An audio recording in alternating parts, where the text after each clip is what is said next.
Tras la Segunda Guerra Mundial, los judíos buscaban venganza. Para los sobrevivientes del Holocausto, el sufrimiento no había terminado con la caída del Reich.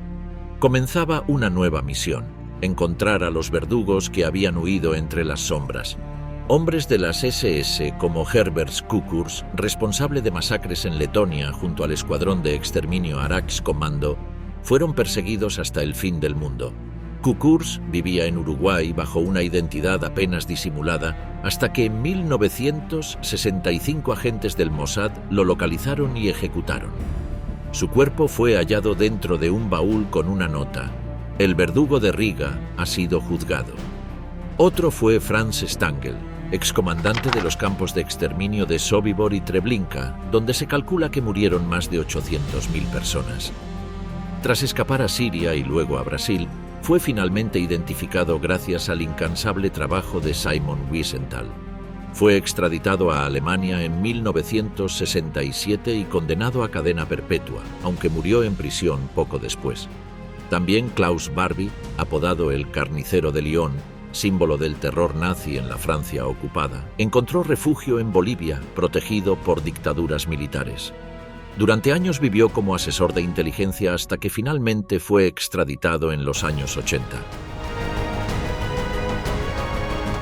Simon Wiesenthal, el judío sobreviviente que dedicó su vida a cazar nazis. Simon Wiesenthal, sobreviviente del Holocausto, dedicó su vida a concientizar al público de la necesidad de perseguir y enjuiciar a los nazis que evadieron la justicia. Después de su liberación, Wiesenthal trabajó para la sección Crímenes de Guerra del Ejército de los Estados Unidos y en 1947 abrió el Centro de Documentación Histórica Judía en Austria.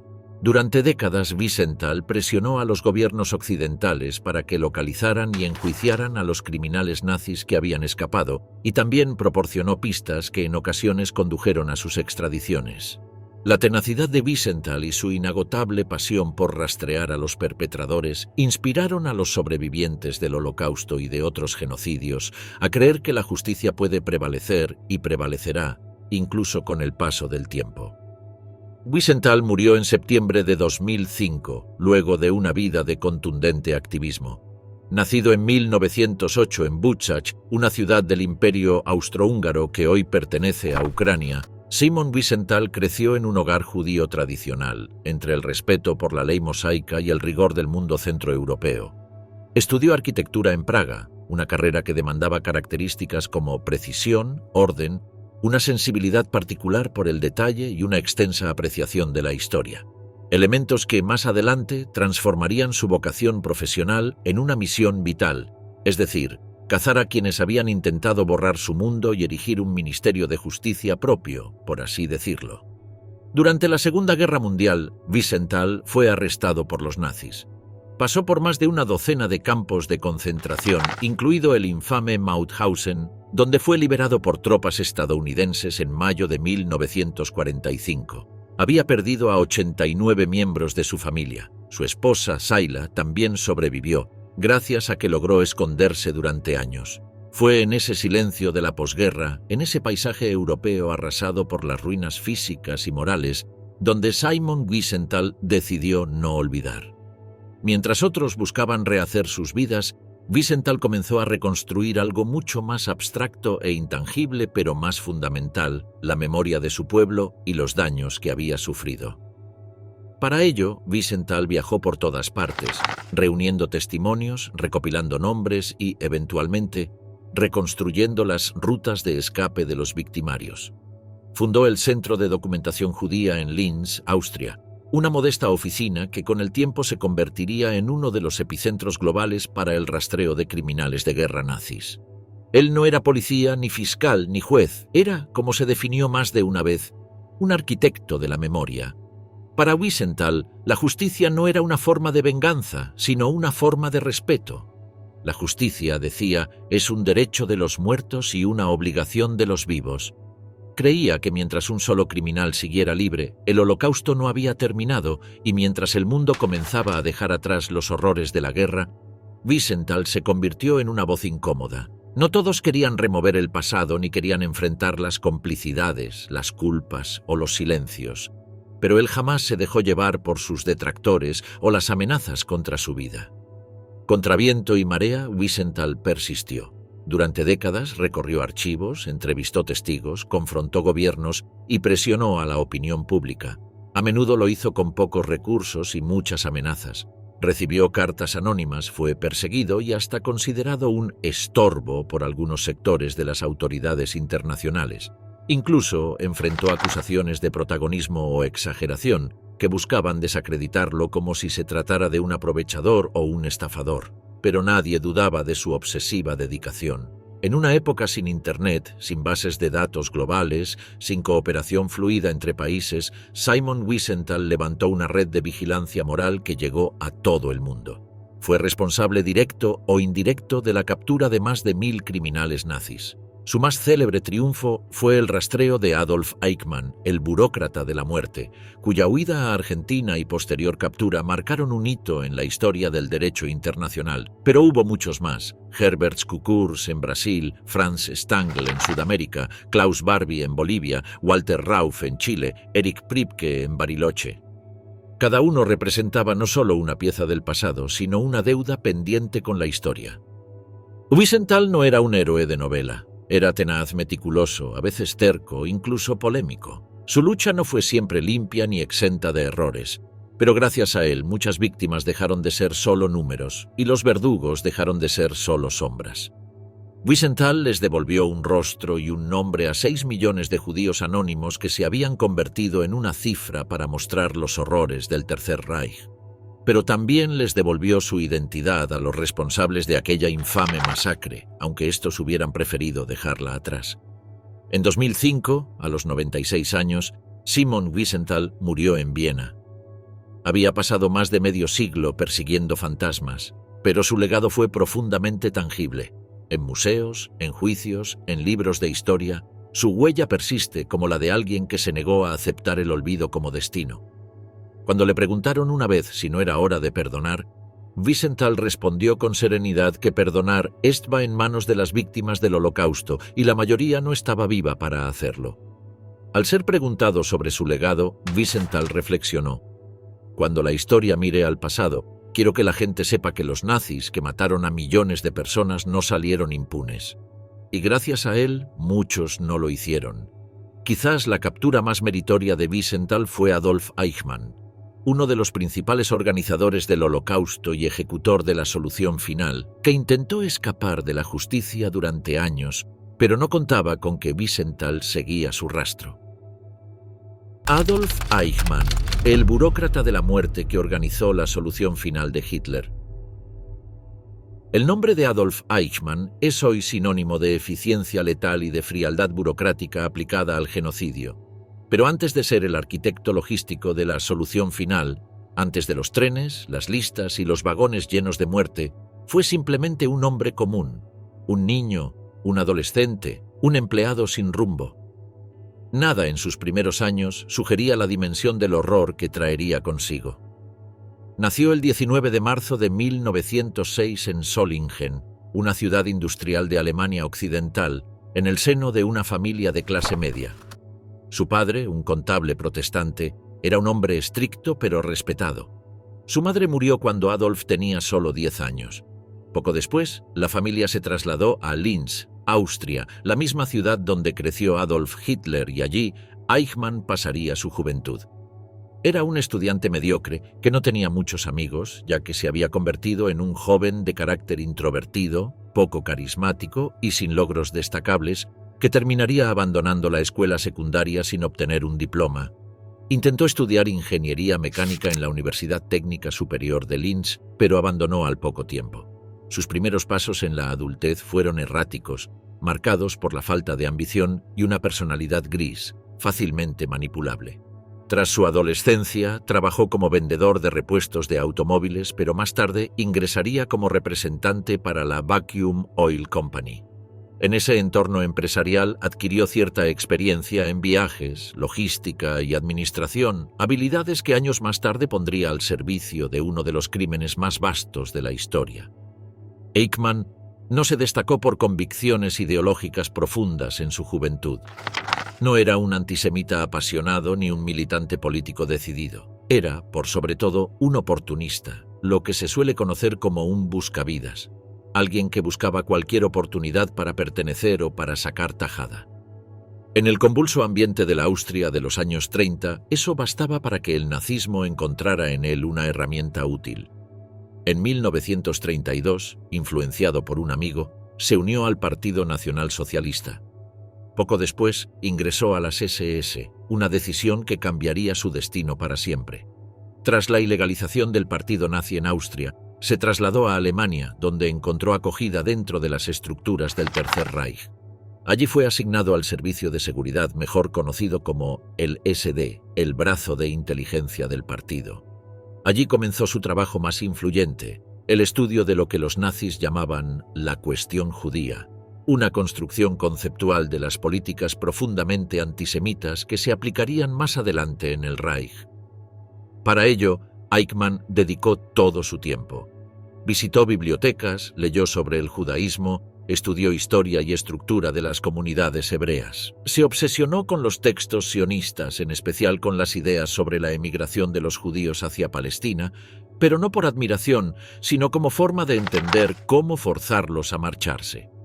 Ese conocimiento, superficial pero eficaz, le dio una ventaja en el aparato nazi, ya que se convirtió en el experto interno en materia de cultura e idiosincrasia judía. Y eso lo transformó en un gran cuadro político frente a sus superiores, ya que Eichmann era joven, diligente y sobre todo absolutamente obediente. Heinrich Himmler y Reinhard Heydrich, quienes tenían un gran ojo para el talento y también para el mal, lo notaron rápidamente. En una estructura que premiaba la lealtad y castigaba la duda, Eichmann prosperó. En 1938, tras el Anschluss, cuando se ejecutó la anexión de Austria por Alemania, Eichmann regresó a Viena, pero ahora como conquistador. Fue nombrado jefe del Centro de Emigración Judía. Su tarea era terrible, ya que debía organizar la salida de los judíos austríacos mediante confiscaciones, humillaciones, chantaje y extorsión. Miles de familias fueron obligadas a entregar sus bienes a cambio de un permiso de salida. Eichmann perfeccionó el proceso, lo sistematizó y lo convirtió en modelo, como si se tratara de una planilla contable. Fue entonces cuando entendió su verdadera utilidad para el régimen. Él debía encargarse de la administración del sufrimiento. El joven que había vendido aceites industriales se convirtió en el organizador de uno de los engranajes más temidos del Tercer Reich, la máquina del desplazamiento, el robo y pronto el asesinato. Y lo hacía con eficiencia matemática, sin cuestionar nada y sin mirar a los ojos de sus víctimas. En 1939 fue trasladado a Berlín. Allí su carrera tomaría un giro definitivo. Integrado al Departamento 4 de la Oficina Central de Seguridad del Reich, asumió el mando de la sección 4B4, encargada de los asuntos judíos y de las deportaciones. El cargo le daba control directo sobre la planificación del traslado de millones de personas hacia los guetos del este y luego hacia los campos de exterminio. Aún no se había dictado la orden de matar, pero no era necesario. Eichmann ya preparaba los trenes, hacía listas y ya firmaba documentos que decidirían destinos trágicos. Poco a poco su figura fue tomando forma dentro del aparato genocida. Aunque no era un ideólogo ni un ejecutor directo, logró convertirse en una pieza fundamental de la maquinaria nazi. A diferencia de sus colegas más notables, Eichmann no daba discursos ingeniosos, no portaba uniforme condecorado, no gritaba eslóganes enfáticos en favor del Reich, pero era el burócrata por excelencia, el que ejecutaba la política sin levantar la voz, el que finalmente convertía el odio en los corazones de los nazis en hechos concretos. Eichmann era un funcionario implacable y cruel, hasta casi inhumano, que calculaba cuántos judíos podían ser transportados por día, por vagón, por kilómetro, para hacer la maquinaria de la muerte más eficiente, como si se tratara de una fábrica, y lo hacía sin odio visible. A diferencia de otros nazis, su antisemitismo era funcional, no fanático. Eichmann no era un carnicero, como Hoss o Amon Gott, sino que era el que programaba la matanza y se iba a casa. Y precisamente por eso, por esa banalidad, por esa calma de oficinista, resulta aún más aterrador. En esos años previos a la guerra, Eichmann forjó su identidad. Dejó de ser el joven fracasado que no terminó la escuela y se convirtió en uno de los engranajes más indispensables del genocidio que estaba por venir. No mató con sus manos, pero sin él, los trenes no habrían llegado a tiempo a los campos de concentración. Las cifras no habrían cuadrado y las víctimas no habrían sido clasificadas. Su ascenso dentro del Tercer Reich fue tan discreto como letal. Y cuando llegó el momento de ejecutar la solución final, Eichmann ya estaba allí. Con su cara inamovible, sin emociones claras, su maletín, su libreta y su inquebrantable voluntad de obedecer.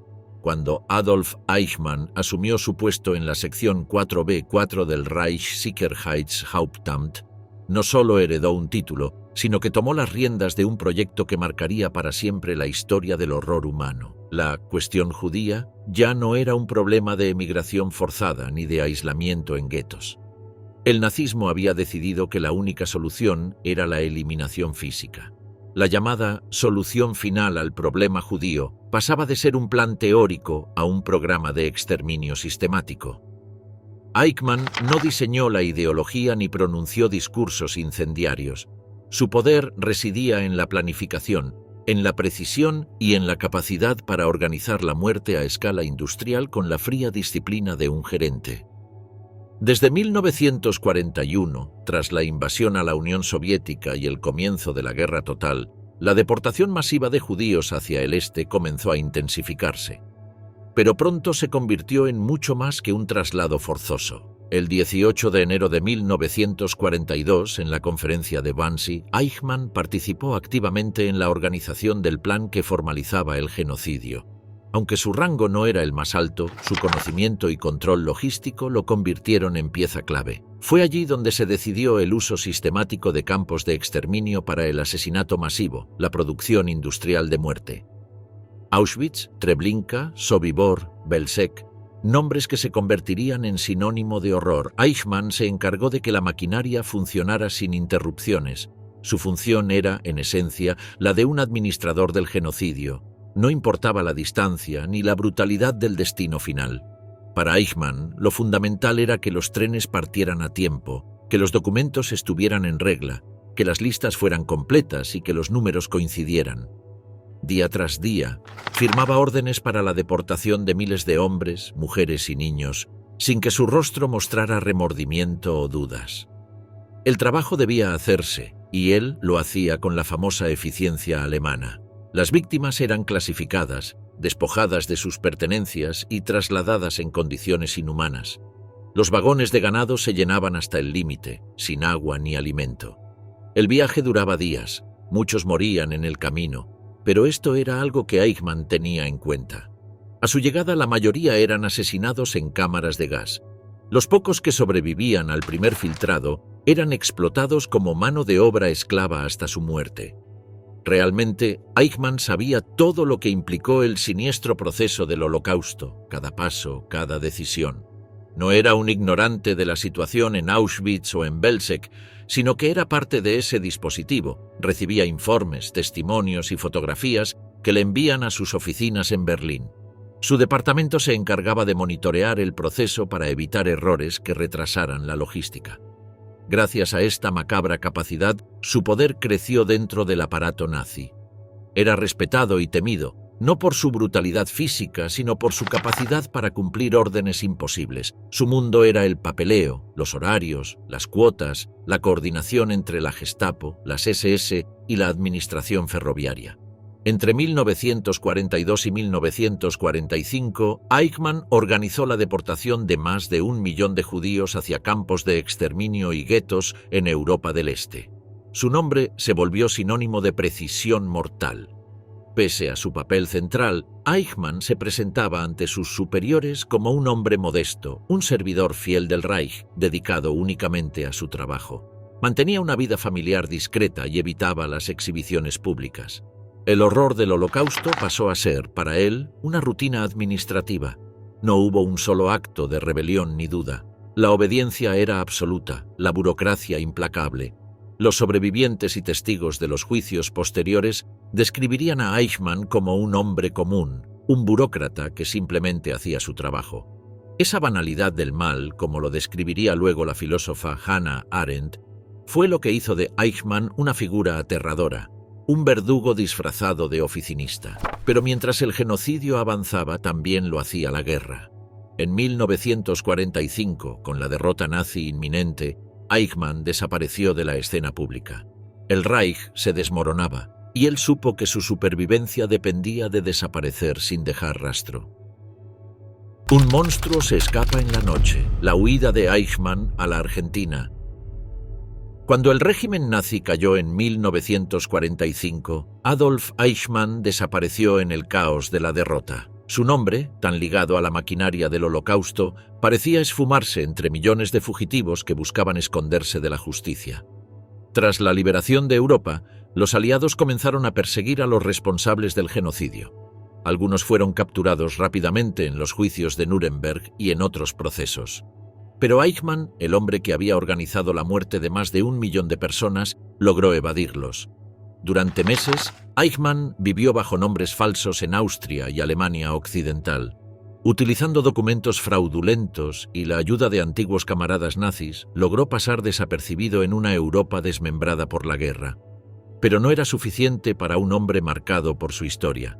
En 1950, con la ayuda de la red clandestina conocida como Odessa, una organización secreta que ayudaba a nazis a escapar de Europa, Eichmann emprendió la ruta hacia el sur del planeta. Cruzó fronteras, atravesó países, siempre bajo la sombra de la clandestinidad. Finalmente llegó a Argentina, un país donde muchos ex-nazis encontraron refugio durante las décadas posteriores a la guerra. Buenos Aires fue su nuevo hogar, donde comenzó una vida aparentemente tranquila bajo el nombre falso de Ricardo Klement. Durante más de una década, Eichmann trabajó como empleado en una empresa de transporte, casado y con hijos, mientras el mundo parecía haber olvidado su paradero. Pero la justicia y la memoria no cesaron en su búsqueda. Aquí entra en la historia Simon Wiesenthal, el cazador de nazis por excelencia, que jugó un papel clave en la localización de Eichmann. Desde su centro de documentación en Viena, Wiesenthal recolectaba pistas, testimonios y archivos que señalaban hacia un hombre que vivía en Argentina con identidad falsa. A través de una red internacional de agentes, sobrevivientes y colaboradores, la identidad de Eichmann empezó a tomar forma. Wiesenthal transmitió la información a las autoridades israelíes, quienes comprendieron la magnitud del hallazgo. Israel decidió actuar lo más rápido posible, ya que la captura de Eichmann representaba no solo un acto de justicia, sino un símbolo vital para las víctimas y el mundo entero. En mayo de 1960, agentes del Mossad y del Shin Bet, la inteligencia israelí, organizaron una operación secreta en Buenos Aires. Con gran precisión y sin alertar a las autoridades locales, capturaron a Eichmann mientras regresaba a su casa desde el trabajo. El arresto fue un golpe moral para los sobrevivientes del Holocausto y para la comunidad internacional. Eichmann fue trasladado en secreto a Israel, enfrentando un proceso sin precedentes. Su juicio, celebrado en Jerusalén en 1961, fue transmitido en vivo por televisión y radio a todo el mundo. Durante meses, el burócrata nazi, que había intentado esconderse detrás de papeles y órdenes, fue confrontado con la magnitud de sus crímenes. Eichmann se defendió con el argumento de que solo cumplía órdenes, una defensa que impactó profundamente la conciencia global y abrió un debate sobre la responsabilidad individual y la obediencia debida a los superiores en esquemas militares o políticos. De cualquier manera, el testimonio de sobrevivientes, víctimas y expertos pintó un cuadro indiscutible. Eichmann no fue una víctima de la burocracia, sino un actor consciente y crucial del genocidio. Fue condenado a muerte en 1962 y ejecutado en la horca el 31 de mayo de ese año. Su muerte simbolizó un cierre necesario para la historia del Holocausto, una advertencia eterna sobre la banalidad del mal. Pero la captura y el juicio de Adolf Eichmann tuvieron un impacto mucho más allá del castigo individual. Renovaron el compromiso global contra el negacionismo, el antisemitismo y el olvido. Inspiraron a generaciones a recordar, a investigar y a luchar contra la injusticia. Y también demostraron la importancia de hombres como Simon Wiesenthal, que con paciencia, valentía y dedicación hicieron posible que la justicia alcanzara incluso a los fugitivos más escurridizos. Herbert Kukurs, el aviador legendario que murió a manos del Mossad en Brasil. Herbert Kukurs fue una figura contradictoria y estremecedora. Antes de la guerra fue un héroe nacional en Letonia. En su juventud fue un aviador talentoso, ingeniero autodidacta y pionero de la aviación báltica, y era admirado por su audacia y sus logros técnicos. En los años 30 se convirtió en una celebridad. Se le comparaba con Charles Lindbergh, el piloto más famoso de la historia norteamericana hasta ese momento. Debido a sus logros, fue condecorado por el gobierno letón y su nombre aparecía en periódicos y su imagen en sellos postales. Pero con la llegada del nazismo y la ocupación alemana de los países bálticos, aquel ídolo se transformó en verdugo. Durante la Segunda Guerra Mundial, Kukurs se unió al notorio Einsatzkommando de la Policía de Seguridad alemana en Riga, y más específicamente a la Reichskommando, una unidad de voluntarios letones responsable de algunas de las peores atrocidades contra los judíos en la región. Allí, su nombre se volvió sinónimo de crueldad. Los testimonios posteriores lo describieron como sádico, metódico e impasible. Participó activamente en el exterminio del gueto de Riga, en la masacre de la sinagoga de Gogol Street, donde cientos de personas fueron quemadas vivas, y en las ejecuciones masivas del bosque de Rumbula, donde más de 25.000 judíos fueron asesinados en solo 2 días, en noviembre y diciembre de 1941. Sobrevivientes hablaron de un hombre que disparaba a mujeres embarazadas, que se reía durante las ejecuciones, que abusaba del uniforme como símbolo de poder absoluto. Herbert Kukurs había pasado de ser una leyenda del aire a ser el carnicero de Riga. Cuando la guerra terminó, huyó como tantos otros, pero, a diferencia de la mayoría, nunca fue arrestado ni juzgado. Se refugió primero en Alemania y en 1945 logró emigrar a Brasil, donde vivió abiertamente bajo su propio nombre. Montó un negocio de alquiler de botes y aviones y mantuvo una imagen de respetabilidad. Incluso negó públicamente haber cometido crímenes, calificando las acusaciones como propaganda soviética. Pero Simon Wiesenthal no lo olvidó. Durante años, el cazanazis recopiló testimonios, fotografías y archivos de toda índole. Las autoridades brasileñas, como muchas en América Latina, eran reacias a actuar, ya que la Guerra Fría había convertido a muchos criminales nazis en herramientas útiles o incómodas de los nuevos equilibrios geopolíticos. Mientras Kukurs navegaba tranquilamente las aguas de la bahía de Guanabara, la justicia parecía cada vez más lejana. No obstante, en 1964, el Mossad decidió actuar. Aunque Wiesenthal no participó directamente en la operación, su trabajo documental ayudó a confirmar la identidad y la localización del criminal. La decisión fue controversial, ya que Kukurs no había sido juzgado ni condenado por ningún tribunal, pero los agentes israelíes consideraron que la evidencia era suficiente y que su impunidad representaba una afrenta a las víctimas. La operación fue silenciosa. Un agente encubierto se ganó la confianza de Kukurs en Río de Janeiro, haciéndose pasar por un empresario interesado en negocios en Uruguay. Lo atrajo con promesas de aviación comercial, inversiones y nuevas oportunidades. Kukurs, confiado, aceptó viajar con él a Montevideo. Allí, en una casa alquilada por el Mossad, fue ejecutado. Su cuerpo fue hallado días después, dentro de un baúl con un cartel que decía «De parte de los que nunca olvidan». La noticia sacudió a la prensa internacional. Algunos lo vieron como justicia poética, mientras que otros la consideraron una ejecución extrajudicial polémica. Pero nadie pudo negar la brutalidad de su pasado. Simon Wiesenthal defendió la acción. Para él, Herbert Kukurs era uno de los peores criminales de guerra impunes que aún vivían libremente. Su ejecución fue un mensaje. No hay rincón en el mundo lo suficientemente lejano, ni pasado lo suficientemente antiguo, como para borrar los crímenes del Holocausto. Años más tarde, algunos intentaron reescribir la historia de Kukurs. En Letonia, ciertos sectores nacionalistas han buscado rehabilitar su figura, presentándolo como víctima del comunismo o como héroe patriótico. Pero los documentos, los testimonios y las investigaciones minuciosas de Wiesenthal y otros no dejan lugar a dudas. Herbert Kukurs fue un asesino al servicio del nazismo. Si bien este es uno de los casos más polémicos que involucra a Wiesenthal, lo cierto es que el debate sobre si la justicia por mano propia es realmente o justicia o simplemente venganza no dividió a la opinión pública. Pese a los actos extrajudiciales del Mossad, salvo en su país natal, Kukurs fue considerado un genocida prófugo y es recordado como tal. Franz Stangl, el nazi que asesinó a 900.000 judíos y logró formar una nueva vida en Brasil. Franz Stangl no fue un fanático ideológico, ni tampoco un psicópata a simple vista.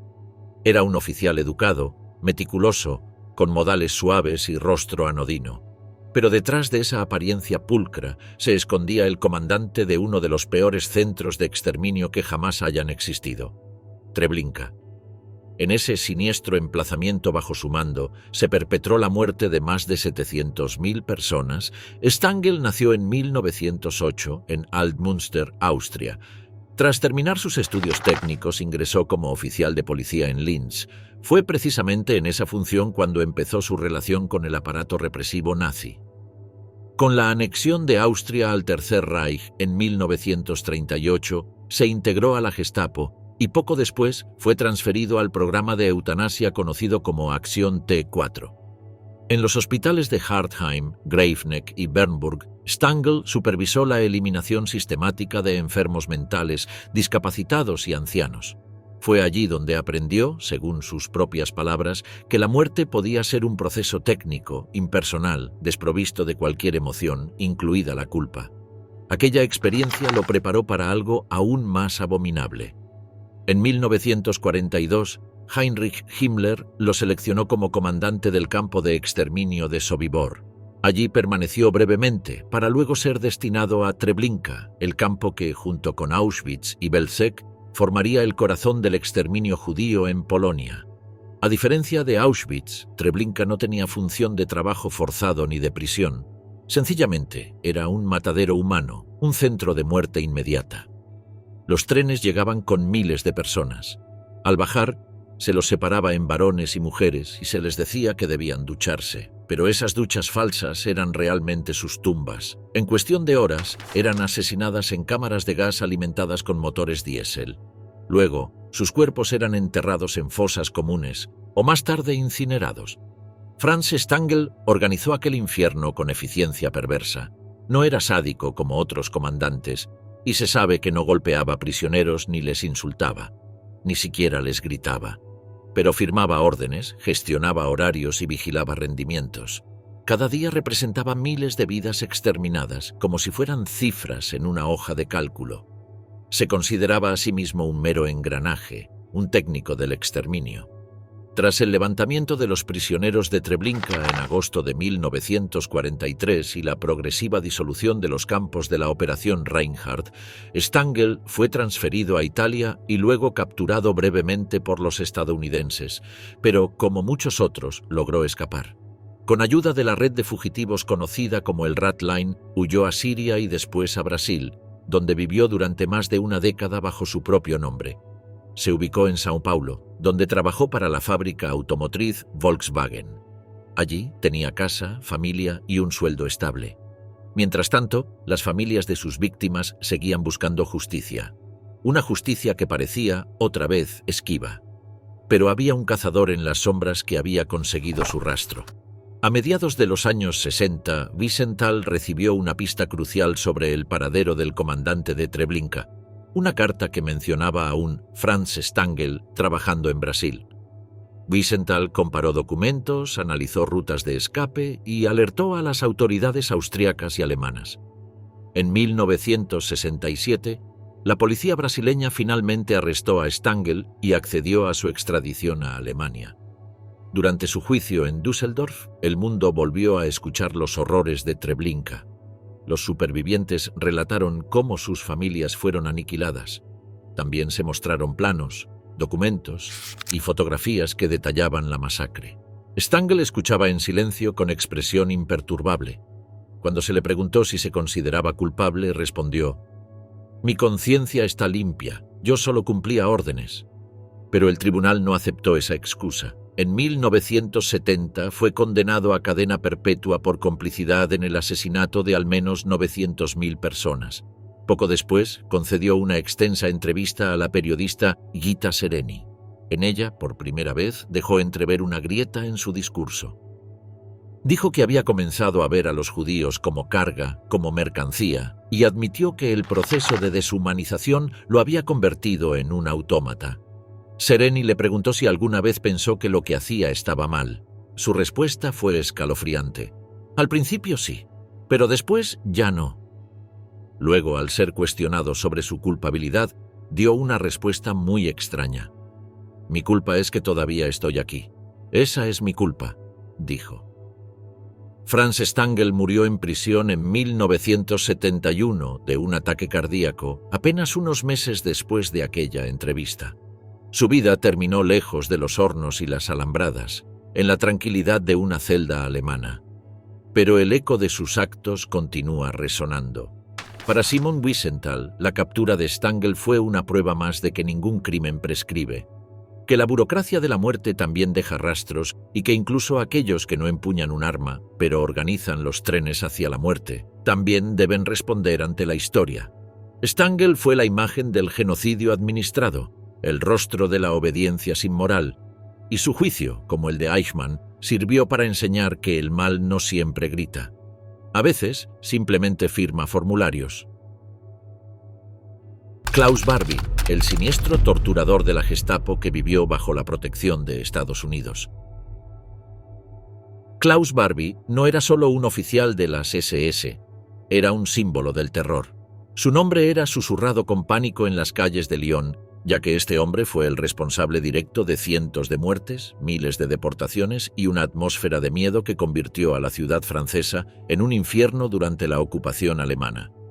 Nacido en 1913 en Bad Godesberg, Alemania, Barbie fue formado por el régimen nazi desde sus primeros años.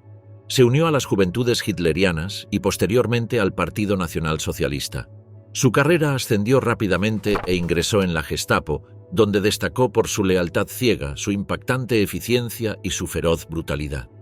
En 1942 fue asignado a Lyon como jefe de la Gestapo local. Francia, en plena ocupación, era un hervidero de movimientos de resistencia y la ciudad de Lyon era uno de sus focos más activos. La misión de Barbie era erradicar esa red, y lo hizo con método y crueldad. Allí, Barbie practicó torturas como golpes, descargas eléctricas o ahogamientos simulados. Todo lo hacía con sus propias manos. Era un hombre que le gustaba involucrarse con su trabajo, según él. Las oficinas de la Gestapo en la calle St. Catherine se convirtieron en un centro de detención donde los gritos eran constantes y el aire olía a desesperación. Nadie salía intacto de allí. De hecho, muchos jamás salieron. Fue Barbie quien ordenó la deportación de 44 niños y 7 adultos de la casa de Isieux, una colonia judía infantil en las afueras de Lyon, quienes fueron enviados a Auschwitz. Ninguno sobrevivió. Fue también él quien capturó y torturó hasta la muerte a Jean Moulin, uno de los principales líderes de la resistencia francesa. Moulin fue golpeado tan salvajemente que ni siquiera su cadáver pudo ser reconocido con facilidad. Eventualmente, la guerra terminó y Francia fue liberada. Y como tantos otros criminales nazis, Klaus Barbie huyó. Pero su caso fue distinto al de otros nazis famosos o líderes de las SS, porque él no intentó desaparecer entre las sombras, sino que fue activamente protegido por el gobierno de los Estados Unidos. En plena Guerra Fría, los servicios de inteligencia norteamericanos lo reclutaron como informante anticomunista. Lo ayudaron a escapar por las rutas clandestinas del Rat Line hacia América Latina. En 1951, con documentos falsos, embarcó rumbo a Argentina y finalmente se asentó en Bolivia. Allí vivió durante décadas bajo el nombre de Klaus Altmann. Fue asesor militar del régimen, traficante de armas, empresario. Mantuvo contactos con dictadores, con espías, con contrabandistas. Durante mucho tiempo incluso aparecía en las guías telefónicas. Quizás fue por este motivo y por todos los descuidos que Simon Wiesenthal no tardó en identificarlo. Desde los años 50 sabía que Barbie estaba en Sudamérica. El cazanazis recibía pistas y recolectaba pruebas, pero las autoridades alemanas eran lentas y el clima político no favorecía una extradición. Por otra parte, Bolivia se negaba a cooperar, ya que el pasado nazi de Barbie parecía quedar sepultado bajo su presente como agente del poder. La situación era extremadamente frustrante para los cazadores de nazis, ya que tenían a Barbie meneándose frente a sus narices, sin poder llevarlo ante la justicia. No obstante, la situación cambiaría. En los años 70, con la aparición de nuevas olas que combatían el fascismo en el mundo, la presión pública creció. Las denuncias comenzaron a acumularse, ya fuera en periódicos, documentales o manifestaciones públicas. Wiesenthal trabajó incansablemente junto a activistas franceses como Serge y Beate Klarsfeld, quienes no solo querían justicia, sino también memoria, que las nuevas generaciones supieran quién era Barbie. Finalmente, en 1983, tras un cambio de gobierno en Bolivia, Klaus Barbie fue extraditado a Francia. El juicio comenzó en 1987 y fue un acontecimiento histórico. Por primera vez, un alto oficial de la Gestapo era juzgado en suelo francés por crímenes contra la humanidad. Barbie, anciano pero arrogante, se negó a arrepentirse y se declaró inocente, alegando la famosa obediencia debida que replicaron la mayoría de los nazis llevados a la justicia, que aseguraban haber sido obligados a luchar contra los enemigos del Reich. Pero los testigos lo contradijeron uno a uno. Los supervivientes contaron sus historias. Madres que vieron cómo les arrancaban a sus hijos de los brazos, hombres que escucharon a sus compañeros morir entre gritos, mujeres que fueron violadas, mutiladas y destrozadas. Cada testimonio era un golpe a la fachada de frialdad que Barbie intentaba mantener. El tribunal fue implacable. En julio de 1987, Klaus Barbie fue condenado a cadena perpetua y murió en prisión en 1991. Simon Wiesenthal lo vio caer y junto con él se derrumbó uno de los últimos pilares visibles del aparato nazi en Europa occidental. Barbie fue más que un torturador. Fue una muestra del cinismo de la posguerra, de cómo los intereses políticos pueden proteger al verdugo y olvidar a las víctimas, de cómo el mal puede esconderse, disfrazarse e incluso ser útil, al menos hasta que la verdad lo alcanza. La justicia, aunque tardía, llegó. Y con ella, la memoria se impuso sobre el silencio. Walter Rauff, el creador de las cámaras de gas móviles que nunca enfrentó a la justicia. Walter Rauff no necesitó construir campos de exterminio para convertirse en uno de los arquitectos del genocidio nazi. De manera similar a Eichmann, su contribución fue silenciosa y técnica, pero no menos letal. Fue el creador de una de las herramientas más siniestras del Holocausto, las cámaras de gas móviles, camiones adaptados donde los prisioneros eran asfixiados con monóxido de carbono mientras el vehículo avanzaba por caminos rurales. Los nazis habían logrado crear un matadero ambulante, un crimen sobre ruedas que les permitía cargar a las víctimas en un punto y lanzarlas en una fosa común a mitad del camino sin que nadie se enterara. Rauff nació en 1906, en Kiel, Alemania. Ingresó a la Armada y tras abandonar la carrera militar en la década de 1930, se unió a las SS y a la Oficina Central de Seguridad del Reich. Fue allí donde forjó su reputación como técnico eficiente y hombre de confianza de Reinhard Heydrich, uno de los ideólogos principales de la solución final. A comienzos de los años 40, Heydrich le encomendó una misión especial: encontrar una forma más eficiente de asesinar en masa. Fue entonces cuando Rauff ideó los Gaswagen, unos vehículos herméticamente sellados, con un sistema que redirigía el monóxido de carbono del motor hacia el compartimento trasero, donde se apilaban a decenas de víctimas. Se estima que más de 100.000 personas murieron dentro de estas cámaras móviles. Judíos, discapacitados, prisioneros políticos, mujeres y niños, morían lentamente mientras el motor rugía. Los conductores solo tenían que manejar, esperar el silencio y descargar los cuerpos al final del trayecto. A pesar del horror de su invención, Rauff no se detuvo ahí. Tras su paso por Berlín, fue enviado al norte de África, donde colaboró con el mariscal Rommel. Allí también supervisó deportaciones y represión contra poblaciones judías. Luego, en Italia, organizó arrestos y deportaciones hacia los campos de concentración alemanes, siempre al servicio del Reich, siempre con una hoja de cálculo, un uniforme impoluto y las manos invisibles. Pero como tantos otros, la derrota de Alemania no significó su captura inmediata. Rauff fue detenido brevemente por los aliados, pero logró escapar en 1946 de un campo de internamiento. Comenzó entonces su largo camino hacia el exilio. Con ayuda de simpatizantes nazis y la red clandestina Ratline, escapó a Siria y luego se instaló definitivamente en Chile. En territorio chileno, Rauff encontró un refugio cómodo y estable. Incluso trabajó como asesor del servicio de inteligencia durante los primeros años de la dictadura militar de Augusto Pinochet. Su pasado nazi no era desconocido, pero tampoco resultó ser un motivo de escándalo. La Guerra Fría, una vez más, sirvió de escudo a los criminales del Tercer Reich. Pero Simon Wiesenthal nunca dejó de rastrear su paradero.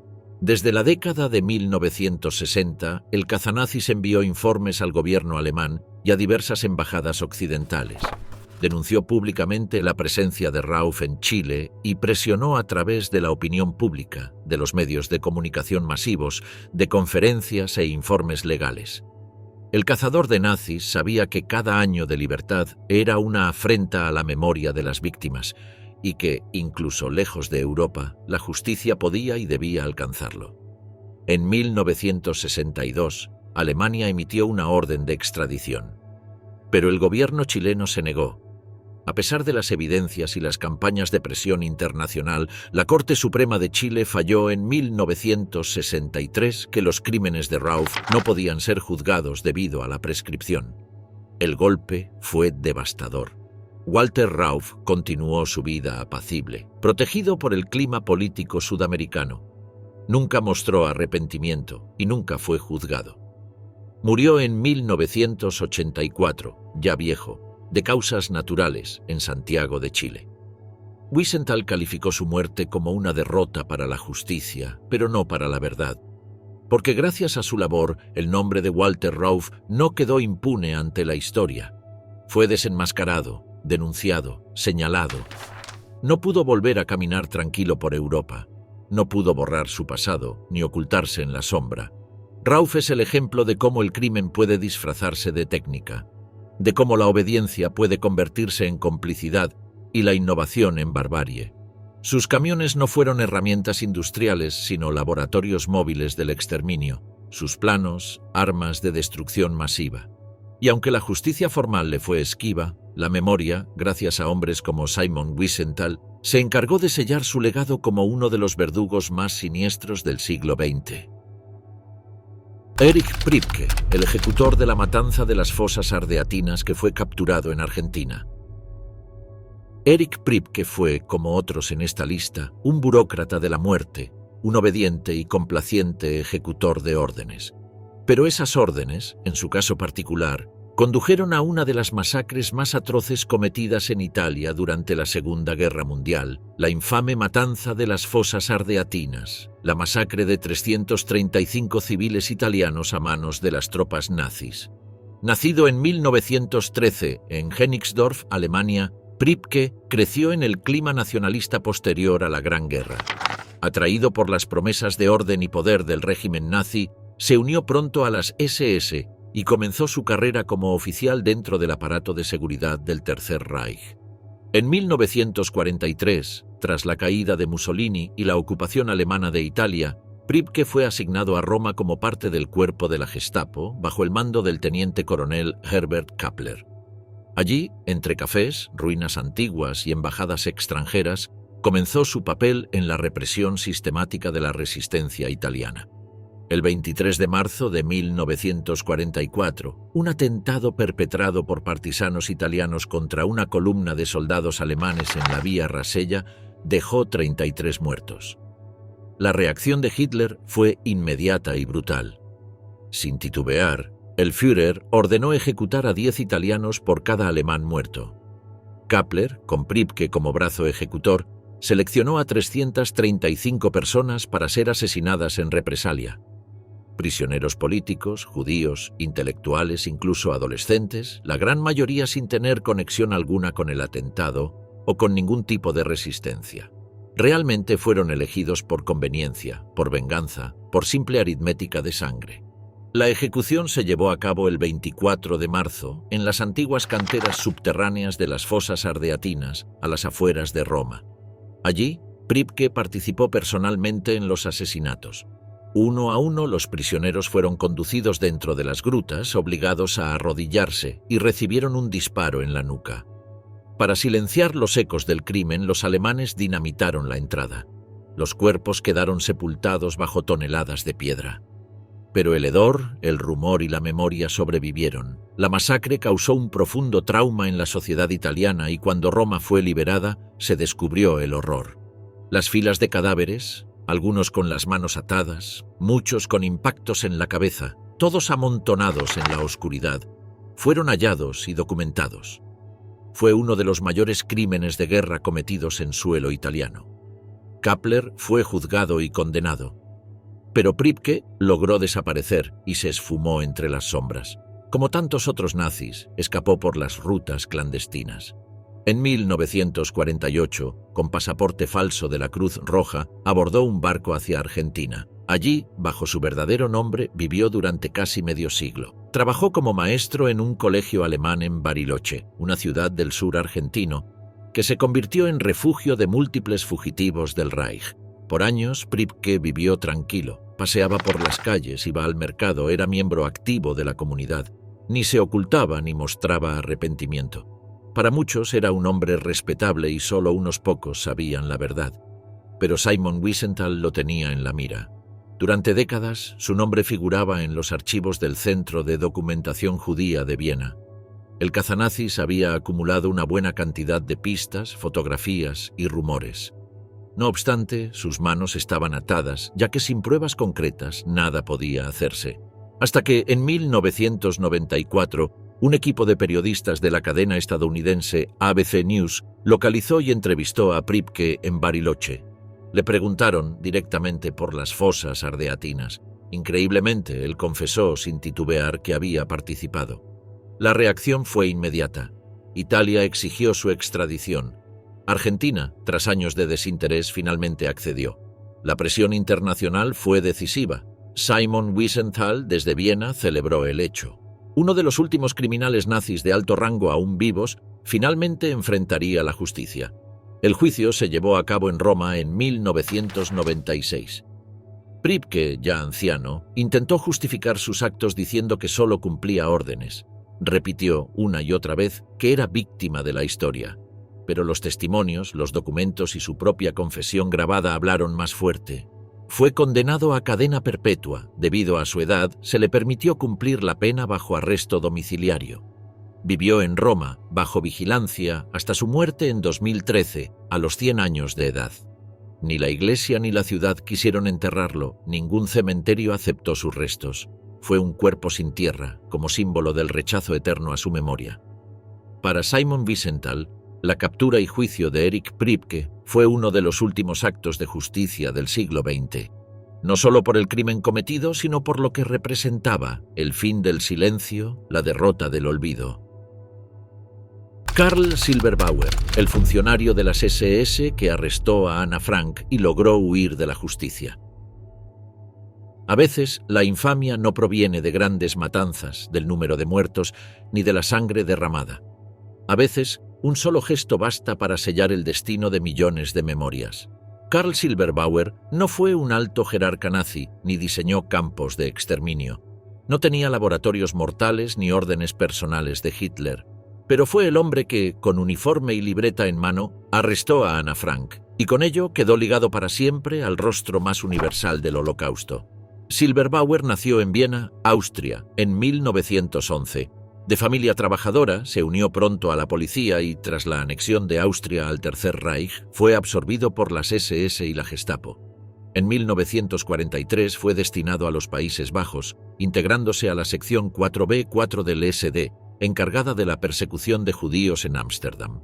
Su tarea era sencilla: encontrar escondites de judíos, arrestar fugitivos y confiscar propiedades. Era un funcionario, uno más entre miles que sin odio personal cumplían las órdenes con eficiencia letal. Sin embargo, en este trabajo casi mundano para el nazismo, Silberbauer pasaría a la historia. El 4 de agosto de 1944, Silberbauer encabezó una redada en el 263 de Prinsengracht. Allí, ocultos detrás de una estantería en un estrecho anexo sin ventanas, encontró a 8 personas. La familia Frank, los Van Pels y Fritz Pfeffer. Habían vivido allí ocultos por más de 2 años. Silberbauer los arrestó sin violencia, pero su papel no necesitaba brutalidad para ser definitivo. Supervisó su traslado, redactó el informe, se llevó el dinero, las joyas y hasta los cuadernos. Uno de esos cuadernos era el diario de una niña, Anna Frank. Anna moriría meses después en el campo de concentración de Bergen-Belsen, víctima del tifus. Su diario, rescatado por Miep Gies, sobrevivió. Se convertiría en uno de los testimonios más poderosos del Holocausto, traducido a más de 70 idiomas, leído por millones de personas. Pero durante años el nombre del oficial que los delató y arrestó se mantuvo en el anonimato. Pero había un hombre decidido a cambiar eso, a ponerle un rostro al criminal que había destruido a la familia Frank. En 1958, Wiesenthal se encontraba dando una conferencia en la ciudad alemana de Linz. Una joven le preguntó si sabía qué había pasado con el hombre que arrestó a Anna Frank. Wiesenthal, sorprendido por no tener la respuesta, decidió encontrarlo. Según él diría más tarde, no lo motivó la venganza, sino que simplemente quiso saber la verdad. Su búsqueda fue meticulosa, paciente y detallista. Recolectó testimonios, comparó documentos, contactó a exmiembros del SD. Finalmente, en 1963, localizó al hombre, Karl Silberbauer, aún activo en la policía de Viena, operando bajo su nombre real. El descubrimiento causó un escándalo. Silberbauer fue suspendido e investigado. Ante los interrogatorios no negó nada. Confirmó su participación en la redada y relató los hechos con precisión. Incluso confesó que la niña, Anna Frank, le había parecido muy inteligente y educada. Pero las leyes austríacas no permitieron su procesamiento. Él solo había cumplido órdenes, no había cometido actos de tortura ni ejecutado personalmente a nadie. Fue reintegrado a la policía, aunque asignado a tareas administrativas. Simon Wiesenthal, lejos de indignarse por la falta de condena, utilizó el caso para mostrar cómo operaba la maquinaria del crimen nazi. No todos eran monstruos en apariencia. Muchos eran funcionarios comunes, discretos, con expediente limpio y rostro amable. Y sin embargo, formaban parte del engranaje de la muerte. Wiesenthal también subrayó un punto esencial. El arresto de Anna Frank fue real, la denuncia fue real, el verdugo tenía nombre y eso desarmaba a los negacionistas, a los revisionistas y a quienes insistían con que el diario era una invención. El testimonio de Silberbauer, irónicamente, sirvió para confirmar la autenticidad de la tragedia. Karl Silberbauer murió en 1972, sin juicio, sin cárcel, sin castigo. Pero su nombre quedó grabado en la historia. No por su carrera policial, sino por ese momento en el que abrió una estantería, miró a una niña y activó un destino de muerte. Porque a veces, el rostro del mal no es el del tirano, sino el del hombre que obedece, el que no duda, el que firma, el que hace su trabajo y luego cena en casa. Gracias a Simon Wiesenthal, ese rostro dejó de estar oculto. Fue expuesto al mundo, y con ello la memoria de Anna Frank no solo se fortaleció, sino que adquirió un nuevo rostro, el del verdugo que creyó pasar desapercibido.